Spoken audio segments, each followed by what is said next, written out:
Nah, budaya adalah merupakan sebuah cara hidup seseorang. Dalam menyambut bulan suci Ramadan ini kan berbagai macam cara. Betul.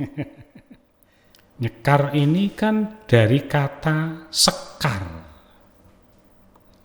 Sekar itu dari bahasa krama kembang. Ya. Kenapa kata ini lebih digunakan untuk mendekatkan. Dukung gerakan madrasah dengan menekan tombol subscribe dan tinggalkan komen serta like bila video ini menurut Anda bermanfaat. Assalamualaikum warahmatullahi wabarakatuh.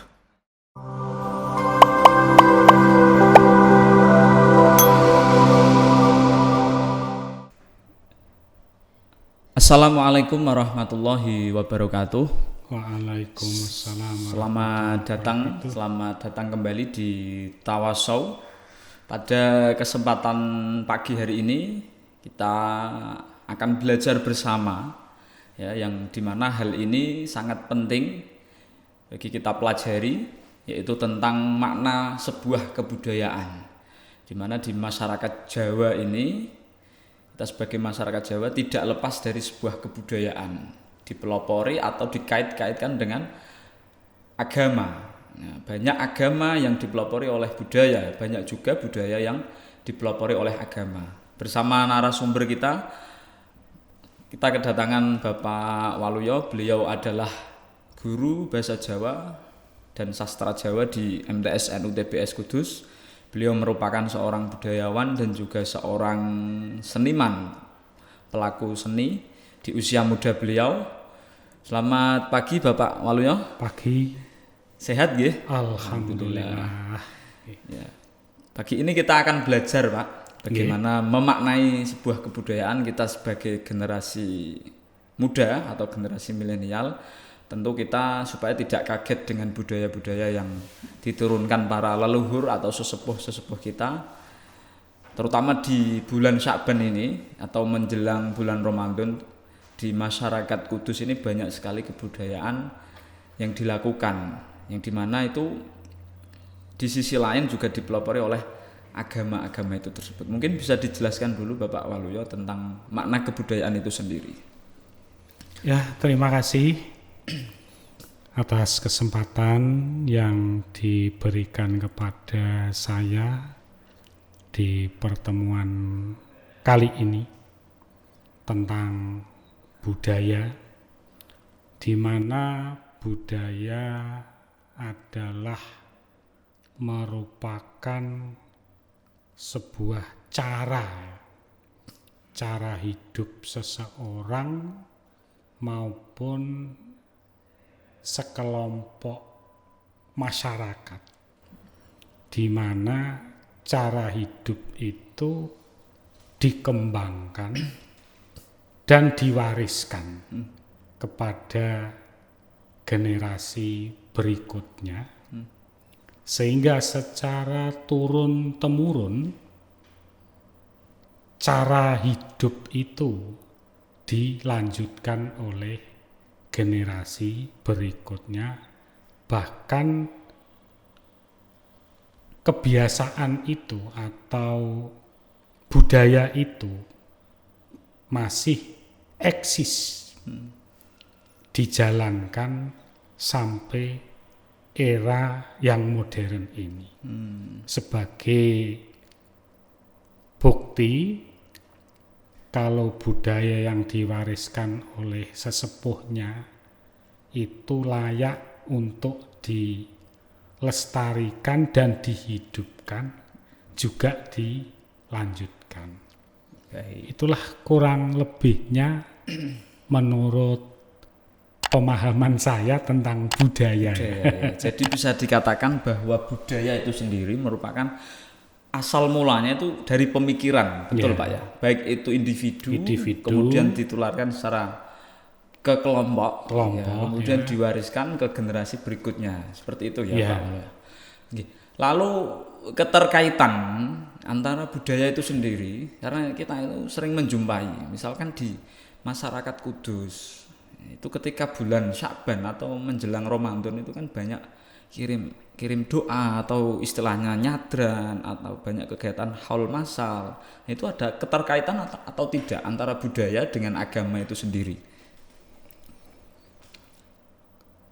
Kalau masalah keterkaitan ya, antara agama dengan budaya, menurut pemahaman saya, kalau agama itu mewarnai budaya. Ya. Sementara budaya itu memperkaya agama. Maka ditinjau dari situ, berarti antara agama dan budaya itu tidak bisa dipisahkan. Pisahkan, baik. Karena apa?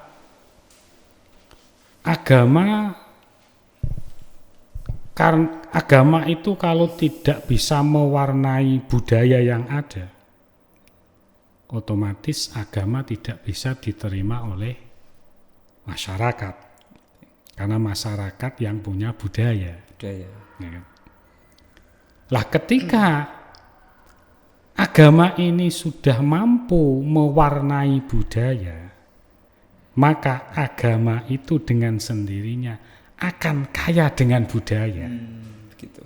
Itu kalau pemahaman saya keterkaitan antara Oke. agama dan budaya. Ya, maka kita sudah pernah dicontohkan oleh salah satunya Sunan Kalijaga, Pak, bahwa ketika beliau mendakwahkan Islam, karena masyarakat Demak dan sekitarnya ketika itu belum mengenal Islam, beliau menggunakan tradisi wayang kulit, nonton. Itu salah satu pemasukan itu tadi ya, akulturasi antara agama dengan budaya. Lah maka salah satu media yang berwujud wayang kulit, yang ketika itu para wali khususnya yang tersohor Kanjeng Sunan Kalijaga itu mampu memanfaatkan budaya yang ada dalam rangka untuk mensiarkan, mengembangkan, mengenalkan yang namanya Islam. Ini kan salah satu contoh atau salah satu bukti bila agama itu mampu mewarnai budaya, maka budaya itu akan mengkayakan kan gitu. Agama tadi Kan gitu. berarti tidak spesifik, Pak, budaya dengan agama. Artinya bisa dikatakan agama apa saja bisa dimasuki oleh budaya, kebudayaan itu tadi. Betul. Seperti itu ya. Betul. Oh, Jadi tidak kok itu mengkhususkan salah satu agama, tidak. Tapi agama itu bisa mewarnai budaya. Dengan diwarnainya budaya itu dengan sendirinya akan mampu mengembangkan atau memperkaya agama. Kan itu. Ya, kita sebagai warga Kudus nih, Pak. Salah satu wali yang ada di Kudus itu kan Mbah Kanjeng Sunan Kudus, bahwa di era beliau ketika masih hidup itu banyak sejarah yang mengatakan bahwa menyambut bulan Ramadan itu diisi dengan kegiatan-kegiatan. Misalkan dulu itu ada istilah dandangan. Artinya kata orang-orang tua atau sesepuh kita bahwa dandangan itu ya memang rame-rame disiapkan untuk menyambut bulan Ramadan. Terus kemudian H-1 misalkan sebelum Ramadan beduknya di Tabo dan seterusnya. Itu apakah itu juga masih berlaku di era zaman sekarang ini, Pak? Karena itu bagian dari budaya, ya. Karena itu bagian dari budaya, di mana budaya itu akan mewarnai sejarah. Baik. Ya kan, ya. Maka tradisi atau kebiasaan yang masih dijalankan oleh masyarakat Kudus khususnya dalam menjelang bulan Ramadan, seperti adanya tradisi dandangan. Menurut saya budaya itu masih layak untuk dilanjutkan di era yang modern ini. Baik. Karena itu bagian daripada budaya. Sehingga generasi sekarang itu tidak kehilangan jati dirinya. Sebagai orang Kudus itu mempunyai tradisi dandangan. Dan dandangan itu sendiri kan merupakan sebuah mengandung makna filosofi dari kata ndang. Ya, kan. Sehingga ndang. Segeralah. Bersegeralah. Nggih. Bersegeralah. Lah opo kan gitu. Kok ndang. Karena di situ kan bersegeralah untuk mempersiapkan diri. Karena kita ini akan kedatangan tamu mulia yang namanya bulan Ramadan.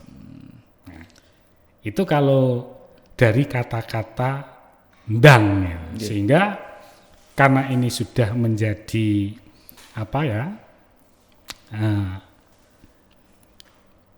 tradisi, sehingga orang atau masyarakat banyak menyebut itu dandangan kan itu. Jadi asal usul katanya ndang itu tadi ya untuk mempersiapkan diri menyambut bulan suci Ramadan. Nah, dalam menyambut bulan suci Ramadan ini kan berbagai macam cara. Betul. Di antaranya ada yang namanya nyekar. Ya. Nyekar ini kan dari kata sekar. Sekar itu dari bahasa krama kembang. Ya. Kenapa kata ini lebih digunakan untuk mendekatkan masyarakat di dalam budaya, di mana nyekar itu kalau ada orang yang mengatakan nyadran.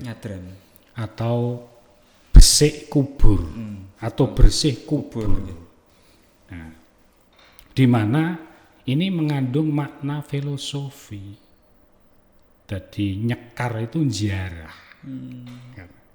Dari kata sekar. Nah, sekar itu kan seneng mekar. Seneng mekar. Apanya? Senang berdoa. Gitu. Tangannya mekar, istilahnya tangannya. Gitu. Sehingga ketika orang itu nyekar ke makam leluhurnya, artinya ya dia berdoa.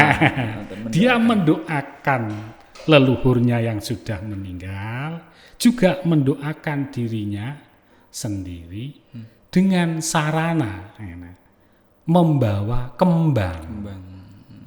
Di mana kembang sendiri juga mengandung filosofi. Dari kata kembang, kem itu sungkem, ya kan? Mbang, kemambang. nek wis sungkem iku aja nganti kambang-kambang. Nggih. Ya kan? Atau harus yakin Nggih. untuk menyatukan diri dengan yang kuasa, juga ada hubungan batin antara dirinya dengan yang didatanginya, yaitu di makam leluhurnya tadi. Maka kalau kita melihat budaya, tradisi menjelang bulan Ramadan, khususnya di bulan Sya'ban atau Ruwah, ini kan di mana-mana yang namanya makam atau kuburan umum itu kan banyak banyak orang ziarah, banyak orang nyekar kan gitu kalau orang-orang Jawa mengatakan itu. Nah, karena di mana tadi ketika mereka membawa kembang yang ditaburkan di makam leluhurnya pun itu kan bagian dari apa ya, yang pernah dilakukan oleh Rasul ya. Betul. Ketika beliau melewati sebuah kuburan sehingga mengambil daun kurma yang masih hijau, masih basah, segar, masih basah kan itu. Nah, karena di wilayah kita ini tidak ada daun kurma, akhirnya kan diganti dengan kembang tadi ya, yang baunya harum kan, dengan dibacakan ayat-ayat Quran, ditahlilkan, sekiranya selama bunga tabur ini masih segar, itu akan memberikan keberkahan kepada yang didoakan tadi kan begitu. Baik. Ini banyak istilah ya yang kita dapatkan atau ilmu dari Bapak Waluyo bahwa kegiatan masyarakat nyadra, nyekar, membawa kembang itu memang banyak sejarahnya. Dari awal dulu leluhur kita mempraktekkan itu, dan memang ada anjuran dari Rasulullah sang teladan kita. Nah, untuk lanjutannya Pak, kalau di masyarakat Kudus, nah itu kan dari Sya'ban kok bisa menjadi kata ruwah, kemudian masyarakat berbondong-bondong ke makam mendoakan ruwah, itu secara makna bahasa itu apa Pak? Ruwah. Kalau sampai orang ini menyebut bulan Sya'ban adalah bulan ruwah, itu kan dari kata arwah, ya kan? Karena lidah orang Jawa, lidah orang Jawa itu dari kata arwah, sehingga menjadi ruwah, di mana orang Jawa itu ketika di bulan Sya'ban itu mengingat para arwah leluhurnya yang sudah meninggal, sehingga orang Jawa menyebut bulan Sya'ban menjadi bulan ruwah, sehingga menjadi ruwahan. Ruwahan sendiri akhirnya menjadi budaya. Ya. Sementara kalau kita lihat dari asal usul kata itu, ya kan? Itu kan dari bahasa Arab. Ya. Maka orang Jawa di bulan Sya'ban ini tidak lupa kepada arwah leluhurnya yang sudah meninggal untuk didoakan sebagai mengenang jasa kebaikannya kepada yang masih hidup. Begitu juga yang masih hidup pun diingatkan bahwasanya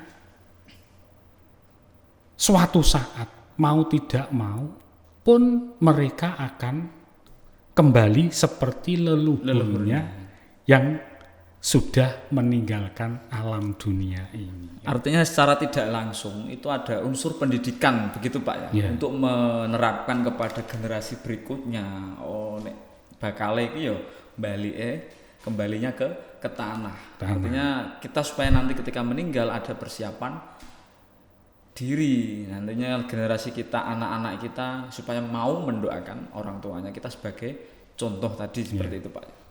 Maka di acara ruahan sendiri ya, di acara ruahan sendiri itu kan kalau di kampung-kampung itu banyak simbol yang dilakukan ketika mengadakan selamatan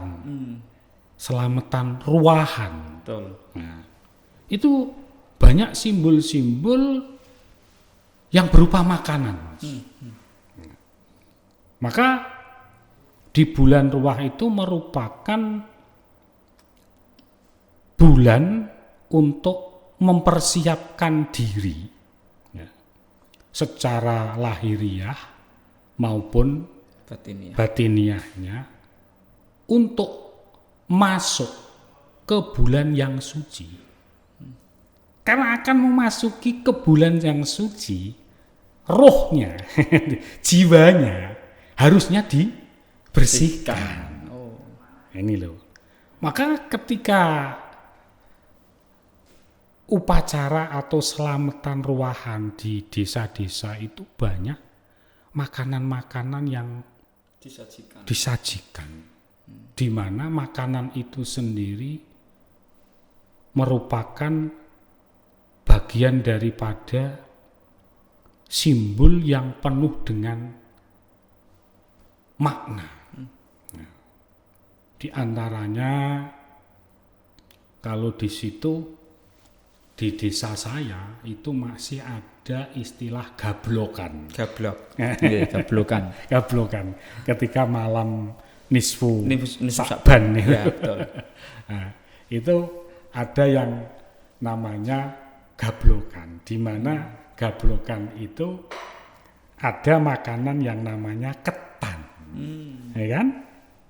Di mana kata-kata ketan ini kan sendiri mengandung makna raketan, Mas. Ya. Raketan itu ini mendekatkan. Baik. Mendekatkan baik itu secara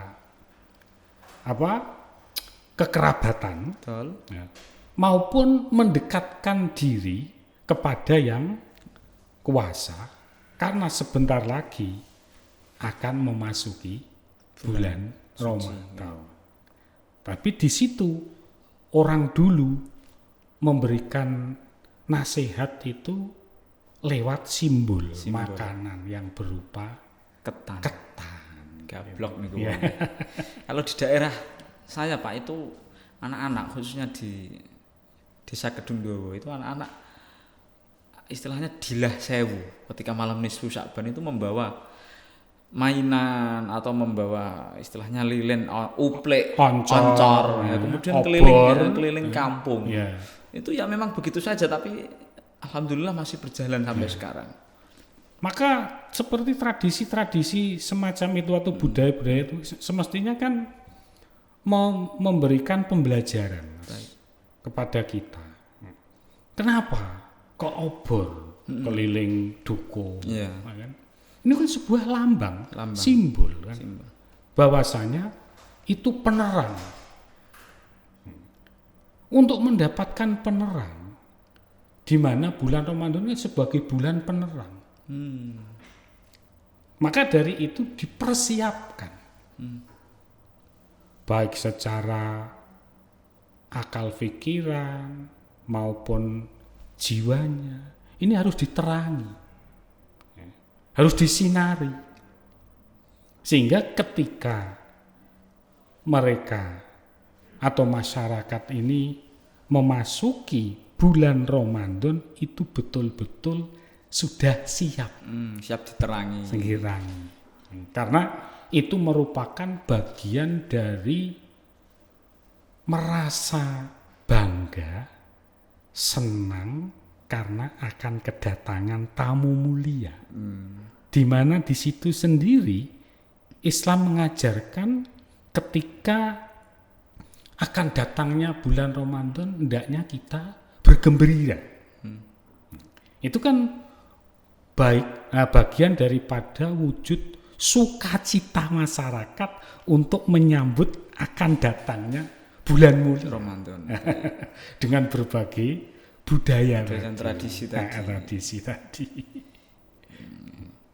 Di punya budaya, punya tradisi yang secara kompleks maknanya itu senang, Ya, bersukacita akan datangnya bulan Ramadan. Terus begini Pak, ini kita sebagai generasi milenial, terutama saya pribadi itu kadang menyepelekan akan hal-hal itu. Mungkin Bapak bisa menyampaikan beberapa pesan. Kadang itu ada yang mengatakan, halah, itu zaman kuno, itu enggak layak dilakukan zaman sekarang. Nah ini pesan-pesan yang untuk pemuda ini apa yang kira-kira melestarikan budaya yang dinilai mereka di mata mereka itu sudah tidak frekuensi dengan zaman sekarang. Lah maka dari itu budaya yang selama ini dilestarikan itu hendaknya diberikan pencerahan bahwasanya budaya ini itu mengandung makna yang tujuannya adalah ada latar belakangnya. Sehingga generasi sekarang itu tidak akan cepat a priori dengan budaya yang ada, walaupun itu memang kuno. Gitu. Tetapi karena mereka mengatakan kuno, karena tidak tahu makna yang terkandung di dalam budaya itu tadi. Sehingga mereka cepat-cepat menjustis kalau itu kuno. Sementara budaya itu kalau dijabarkan, dijelaskan begitu luhurnya sebuah arti budaya yang selama ini kelihatan tidak berharga. Walaupun itu hanya berupa budaya kenduri. Betul. Kan? Budaya ketika Ramadan nanti juga ada budaya maleman. Nah, sementara itu syarat akan makna yang begitu luhur. Kalau mau kita nek cara wong Jawa niki budaya itu gelem nduduk, ndudah lan ngrembakaken. Apa mawon niku? Kenapa? Generasi kita itu a priori. Karena kita tidak mau menduduk. Duduk niku no. Menggali makna budaya itu. Atau yang dilakukan. Setelah kita gali, kan? Kita dudah. Kita kalau istilah sekarang? Kita bedah. Setelah kita gali, kita bedah, mereka kan akan tahu, oh begitu. Begitukah luhurnya para leluhur kita di dalam menjalankan budaya yang dibarengi dengan agama. Maka dari itu generasi perlu diberikan penjelasan, kita dampingi. Artinya generasi muda itu tidak boleh cuek atau tidak peka begitu Pak ya, terhadap budaya yang sudah diturunkan oleh leluhur kita. Artinya kita harus mau menerima itu, Iya. mau banyak belajar karena nggak mungkin ada generasi kalau tidak ada orang tua, ada orang tua atau sesepuh gitu Pak ya. Salah satu contohnya kan tadi yang kita singgung di depan di Kudus. Yang namanya dandangan itu bukan agama, Mas. Betul. Budaya. Tapi ternyata sampai sekarang di zaman yang milenial ini atau bahkan di generasi Z ya katanya, ternyata masih eksis. Karena apa? Budaya dandangan kita tunjukkan ini loh. Dan selalu kita memberikan inovasi. Begitu, Pak. Mungkin bisa diceritakan Pak, mungkin ketika zaman Mbah Kanjeng Sunan Kudus itu budayanya. Kalau sekarang kan banyak yang istilahnya berinovasi, banyak orang berjualan, pedagang di tengah jalan. Mungkin sejarahnya itu bagaimana? Banyak wahana-wahana yang bisa dinaiki oleh anak-anak. Itu dulu bagaimana kalau dulu? Lah itu kan ceritanya para sesepuh bini sepuh dulu. Kenapa kok dandangan itu sekarang sampai ada orang jualan kan? Ketika ada kerumunan orang banyak. Nah ini kan dulu istilahnya kan mereka yang datang dari kampung pelosok. Nah, ini kan dia ketika bekalnya ya, bekal yang dibawa ke kota itu habis kan ibaratnya. Kan dia akan butuh minuman, makanan kan gitu. Sehingga melihat kerumunan banyak orang inilah masyarakat ada yang timbul untuk menjajakan dagangannya berupa makanan dan minuman. Karena ketika itu orang-orang yang datang dari dukuh atau dari desa di lingkungan menara itu kan ada yang nginep sampai bermalam-malam. Oh begitu. Ya, di mana ketika dia itu nginep dan sudah mendapatkan penjelasan bahwasanya kalau besok pagi itu adalah sudah mulai tanggal 1 Ramadan, maka masyarakat kampung yang ketika itu bermalam kan butuh makan sahur. Maka dari masyarakatlah sekitarnya akhirnya menjajakan bahan untuk kebutuhan sahur. Begitu. Dengan berkembangnya waktu, berkembangnya zaman, yang dijajakan tidak hanya makanan dan minuman saja, bahkan barang-barang dagangan yang lain berupa pakaian, kebutuhan yang lain kan ada. Maka kalau kita melihat sampai sekarang di sekitar menara itu kan warung-warung masih banyak, Mas. Betul.